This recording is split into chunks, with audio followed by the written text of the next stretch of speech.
Wang Linning 27 qadimgi yulduzi haqida tahlil. Renegade Immortal Xianning donxuasidagi Wang Lingga tegishli bo'lgan 27 qadimiy yulduz. Bu oddiy son emas, balki uning jismoniy va ruhiy kultivatsiyasi oddiy kultivatorlar aqlidan tashqariga chiqqanini ifodalovchi ramzdir. Bu holat Wang Ling bir vaqtning o'zida 3 ta qadimiy irq yo'lini to'liq egallaganini bildiradi. 27 yulduz tarkibi, uchlik mukammalligi. Wang Ling faqat bitta turdagi yulduzlarga ega emas, balki har biri 9 tadan iborat bo'lgan 3 ta qadimiy irq yulduzlarning uyg'unlashuviga ega. 9 yulduzli qadimiy ma'bud. 9 yulduzli qadimiy ma'bud. Asosiy urg'u jismoniy kuchga berilgan. Bu kuch bilan osongina barmoq chertish orqali sayyoralarni vayron qilish mumkin. 9 yulduzli qadimiy iblis. Bu kuch transformatsiya va o'ta katta tezlik, nihoyatda chaqqonlikka yo'naltirilgan. 9 yulduzli qadimiy likantrop. Qadimiy sehrlar, illyuziyalar va tabiat energiyasini boshqarishga ixtisoslashgan. Uchala kuch birlashib 27 yulduzni hosil qilganda Wang Ling qadimiy ajdod darajasiga ko'tariladi. Tabiat qonunlaridan ustun jismoniy kuch.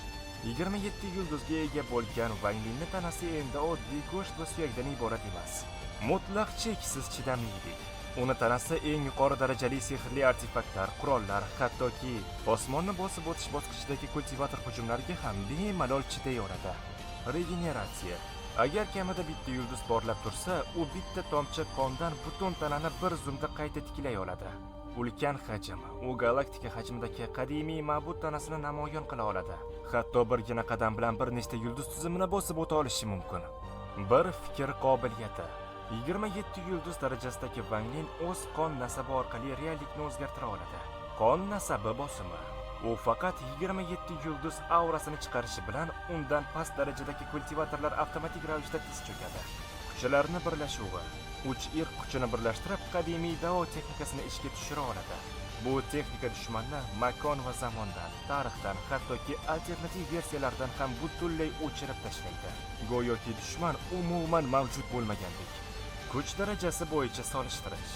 Bu daraja qanchalik kuchli ekanligini tushunishingiz uchun Wang Ling 27 yulduz bilan sayyoraga hech qanday chi quvvatini bermasdan yoki daoni ishlatmasdan shunchaki barmoq chertish orqali yo'q qilib yuborishi mumkin. Va albatta bu Wang Lingning oddiy fizik kuchi. Ma'budlardan ustun. 27 yulduz darajasi uni tarixda mavjud bo'lgan barcha qadimiy ma'budlardan yuqori qo'yadi. U qadimgi irqlarni yaratgan qadimiy ajdod kuchiga teng mavjudotga aylanadi. Xulosa, 27 qadimiy yulduz bu Wang Lingning jismoniy jihatdan eng oliy shakli hisoblanadi. Agar bu holat uning Dao tushunchasi va egallangan essensiya bilan birlashsa, Wang Lingni deyarli o'ldirishning imkoni bo'lmaydi. U endi shunchaki kultivatsiya qilayotgan inson emas, u yurib turgan tabiat qonunini o'zidir. E'tiboringiz uchun katta rahmat. Ovozda Saidbek Mamatxo'jayev, tarjimon Yorichi. Keyingi videolarda ko'rishguncha